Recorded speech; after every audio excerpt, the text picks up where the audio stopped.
Do you use bands when you work out? This is one of the most popular tools to use both at the gym and at home, but there are some things you need to know before your next workout to make sure that you're not setting yourself up for injury and that your workouts with bands can be as effective as you want them to be. These tips are exactly what we're discussing on this week's episode of the Exercise is Health podcast. We're going to cue the intro song and then we're going to dive right into this conversation. Welcome to the Exercise is Health podcast, where we're talking about exercise, health, and the interconnectedness of the two. We are your hosts, Charlie and Julie, and we will be coming to you every single week from our studio, Muscle Activation Schaumburg. Hey, welcome back, exercisers, to the Exercise is Health podcast. We are your hosts, Charlie and Julie, and we're coming to you from our studio, Muscle Activation Schaumburg, here in Schaumburg, Illinois, where we believe that your health is your most valuable asset, and the single best thing that you can do to both boost and protect this asset is exercise. Specifically, exercise is geared towards building the health and function of your muscles. Now, today we are talking about bands, using bands for your workouts, what things you need to know, because this is one of the most popular ways to work out both at home and at the gym. But there are some things that are often missed when people do so that are actually setting themselves up not only for injury, but to have less effective workouts. So today we're talking about 5 facts you need to know about using bands before your next workout. All right. And so take these quick hitter tips, apply them to your next workout when you're using bands. It's going to set you up to have a better, safer workout where you can leave feeling stronger, feeling healthier, and functioning better. Our first thing that you need to know, we're going to call the rot. Okay, so one thing to know about bands is that they rot. It's called rubber rot,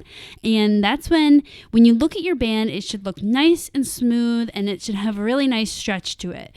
But when a band starts getting rubber rot, then you're going to notice that there's almost like flakiness to the band, and also you might see like little indents in the band where the band is actually starting to split apart. That means that the material of the band is breaking down, and it's not a good idea to keep using a band that is breaking down. So before you ever do a band workout, you want to I usually just run my hand over them, make sure they're nice and smooth, and then look at it when you do that before you use that band, because you don't want the band to snap on you. Additionally, that rubber rot will also change the stretchiness of the band. So you want to make sure that, again, you check your bands before you use it. This is a safety thing. And our good rule of thumb is to refresh your band stash every year, or at least do a really, really good check every year. Yeah, this is a huge point, and is one that often goes overlooked by almost everybody when they go to use a band. I mean, some people, especially if they're at the gym, some people maybe will look over a band, but most people aren't going to, because they assume that the facility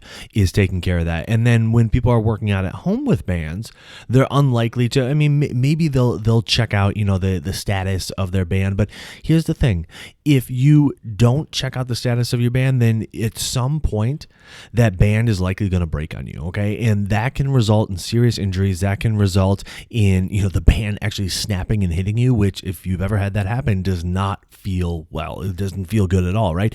So this is a really simple thing to do. Just check out the status of your band. Make sure there's no flakiness, no indents, and certainly no areas where it's already ripping. And like you said, Julie, if you get into the habit of every year just starting with a fresh new set of bands, it's unlikely that you'll run into this issue, especially if you're the only one using them. But it's still a good habit to get into, to check out your bands on a consistent basis. Absolutely. So our second point is also a safety tip, and it's to look at your anchor. We're going to call it the anchor. Okay. So many people like to exercise with bands, especially at home, because bands don't weigh that much. They're easy to store. They're easy to move around. They're even easy to travel with. But because of that, we try to use anchors in our home that are already there that might not be good. For example, like a doorknob. If you try to tie a band to a doorknob, that's not a good idea, because a doorknob is not a very good fixed anchor. When you're looking for a good fixed anchor, you first want to make sure that the band is not going to slip out of the anchor. So if you have a hook that you're using, make sure that you're pulling in a direction that is definitely not towards the opening of a hook. For a doorknob is kind of like a hook, right? So the problem with a doorknob, though, is it can also turn. So I bring that one up again because I had clients tell me they use a doorknob, don't use a doorknob.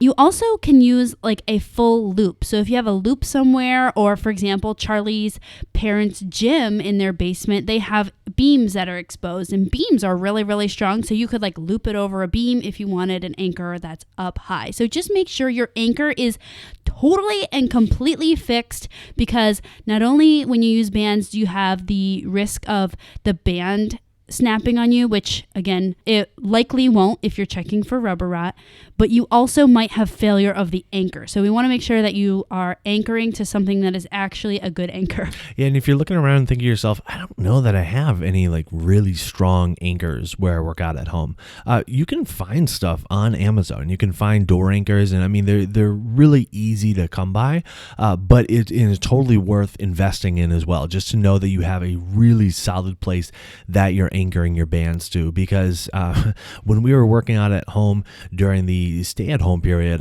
we brought bands from our office, and I'd get a workout in our garage, and I was looping a band to our storm door, the handle on our storm door. And so I'm there, I'm like doing rows with it, like really trying to squeeze, and I'm looking at this, I'm thinking this probably isn't the best idea, and 3 seconds after I think that, it goes smack, and it just snaps me right in the thigh. I was like, ah! So then I'm like, okay, all right, I need to figure out how to anchor this better. So I go and I anchor it better. I'm going back and I'm doing rows, and I'm really just kind of closing my eyes, really trying to feel the squeeze, and all of a sudden I'm thinking to myself, why don't I feel any tension on the band? And sure enough, smack, it hits me again. I'm like, okay, yeah, I need to completely change my anchor point altogether. So yeah, the point of that story is that if you're looking around and you feel like, I really don't have a super solid point to anchor my bands, go get, a door anchor, invest in one of those. It's totally worth it,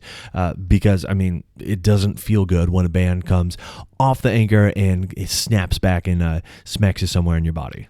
Absolutely. I was going to say, Charlie, that I highly recommend to just look up online, find a simple door anchor. You can just look up like a resistance band or exercise band door anchor.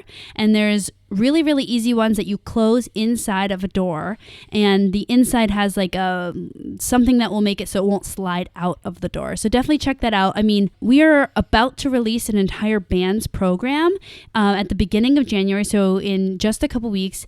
And the entire band workout, we just use one door anchor each. You can be really flexible with it by changing the position, and it's a really safe option rather than trying to, like some people will close the band in the door.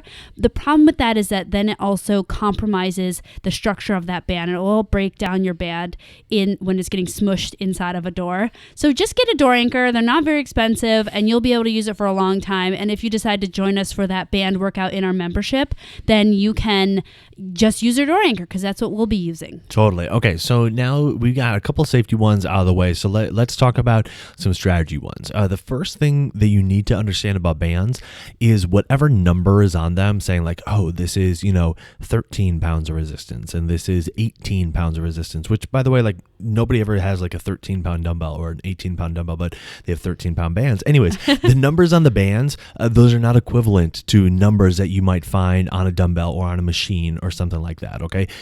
So don't look at it and think, okay, well, I only do curls with, 5-pound dumbbells, so I should only use the 5-pound band. Don't go by the numbers. Go by how it feels and how the challenge feels, because there are some different things about bands mechanically and as far as their physical properties that make them completely different than trying to say, okay, well, this is how much band tension there is and this is how much a dumbbell weighs, so it's an apples to apples comparison. It's not. It's definitely an apples to orange comparison. So our recommendation is go off of feel, not off of number. Absolutely. I think the one good thing about the numbers on the band is that you can tell relative to each other. So the 13 band will be less intense than the 18 band, which will be less intense than the 30 band. But again, a 13-pound band is not the same as saying I'm lifting a 13-pound dumbbell. So always go off of feel, because remember, the changes that we get from exercise is dependent on the resistance that our body gets. So we do have to make it challenging, and don't go by like, hey, well, I'm doing the 18 and I did 10 reps, so it must be good. Well, no, it still has to be challenging for your muscle system. So take the numbers on the band with a grain of salt, because I myself have had clients come in and say, well, I do the band at home that says 50, so it must be really great. And I'm like, well, it is great that you're doing some bands, but it doesn't mean that you're lifting 50 pounds. Right. And the other thing is bands change over time. Like a 50-pound dumbbell stays a 15-pound dumbbell unless like structurally it's compromised. But I mean, bands, because of the repeated stretching and everything, I mean, I guess you could call that structural compromise as well. But, because of the repeated stretching and just over time, like you're talking about with the rubber rot, that the way a band feels when it's fresh out of the box is going to be different than how it feels 6 months down the road. It's going to be different than how it feels 12 months down the road. So go off that feel, go off that challenge. Don't go off of the numbers. The numbers are pretty much worthless. They just tell you, like you were saying, Julie, the comparison of one band to another. But even there, you have to think about like how long, how many times has it been used, and what's going on with the band itself as far as like the integrity of the rubber as high on one band as it is on another. So just go off of feel when it comes to thinking about challenge with bands. Right. Now we need to talk about the bands. Okay. I have so many clients that will come in and tell me, well, I have like 2 bands at home or 1 band that I, got from therapy one time. And that's a great starting place. But we do recommend that you get multiple bands. Reason being is that when you want to increase resistance on a band, you can step away from your anchor point. Like, let's say you're standing there and you're doing some rows with your arms. And you're like, I think I need it tougher. Let me step back. Well, you can only step back so far until you need to go up to the next band. So we recommend go up to the next band and have them available so that your muscles can be appropriately challenged without having to be like maxing out your lightest band, which is also your only band. So Right. Make sure you have multiple options, because it's important that you are having the right resistance for your body and for the different body areas. Because again, there's not like one size fits all band. Yes, it's a little bit adjustable by stepping away or stepping in, but you also want to be having those resistance options, because having that challenge is again really a key point in building your health with this strength training piece. Yeah, but one of the unique things about bands that's different than dumbbells is when you change your position, meaning you step farther away or closer towards the anchor point, you often change the direction or the relative angle that the band is pulling. Okay. And why that matters is because that is going to change the challenge that you feel. And you think, okay, well, it's changing the challenge because, the band is getting more tense or less tense if you're stepping farther away or closer towards the anchor point, but it's also changing the mechanics of the exercise. And so that's just another consideration of like, just because you step farther back doesn't necessarily always mean that you just made it harder. Sometimes really the best option is to increase the thickness of the band and stay right where you are, and that will be the most consistent way to make the exercise more challenging, or vice versa, make it less challenging if you decrease the thickness. Absolutely. Now, the last point is the speed. I don't know what it is about bands, maybe because they're bouncy or springy or whatever, but people think that they can just move as quickly as possible. Well, I guess people in the gym move fast all the time, unless you follow our podcast, but using bands for resistance exercises is still very important to remember the guideline of moving slowly. So many people want to launch bands, and what happens is that you end up violating your range of motion. As you guys know, I know you guys are our podcast listeners, you know that when you move too quickly, you will often violate your range, meaning you go past the range of motion your body has available to you. And the big problem with that is that it leaves you vulnerable to a lot of negative side effects when it comes to resistance training and working with bands. And yes, bands can make you feel sore and achy, just like weights can. So we have to apply the same principles of, hey, we gotta move slowly. We can't just be launching this thing, even though it's springy and bouncy and whatever else you feel with it. Just make sure you're continuing to move slowly. Yeah, it's really interesting because when you start to use bands while you exercise, you're going to notice that it feels distinctly different than using dumbbells or using a machine or something like that.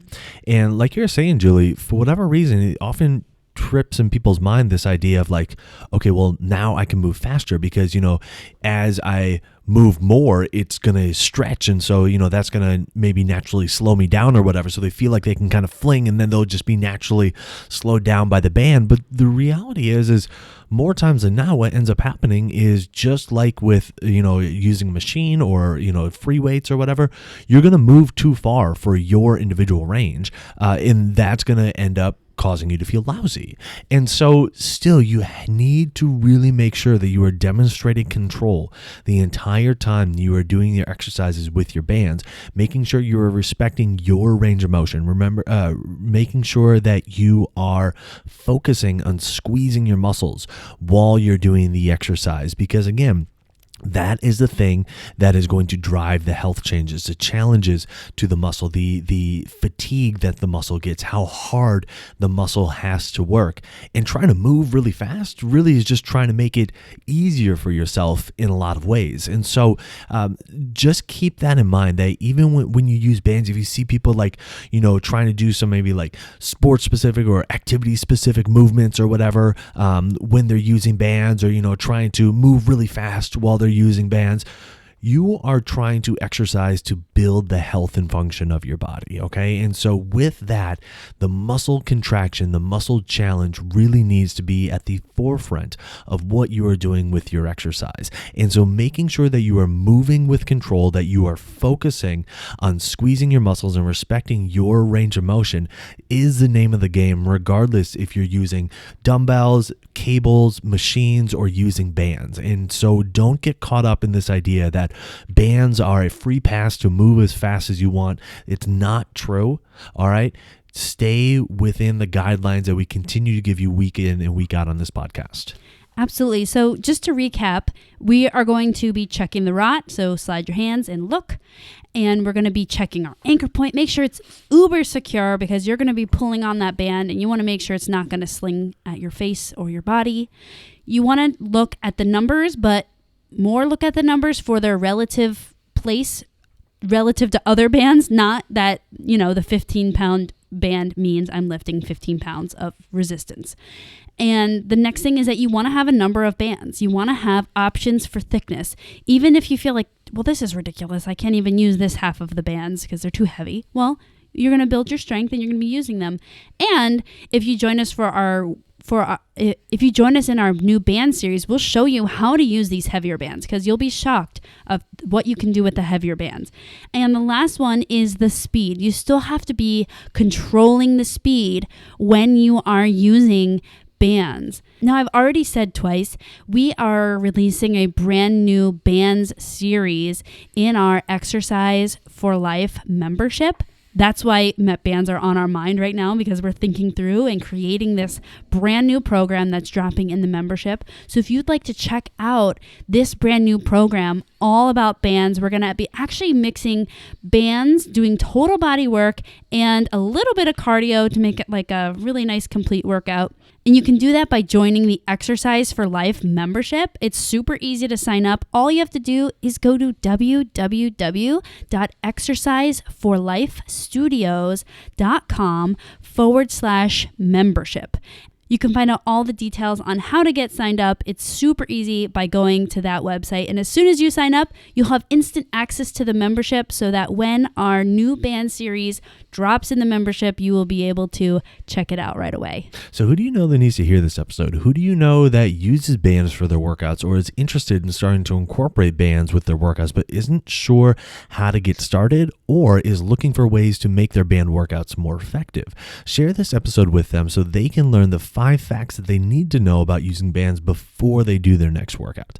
And while you're online, head on over to Apple Podcasts and leave us a rating and review. It helps people find this podcast when they're looking for information on exercise and when they're looking for information on health. So if you found value in this conversation today, let us know by leaving us that 5-star rating and review. Well, thanks so much for tuning in. We always appreciate it. Have a fantastic week, and we'll talk with you all next week.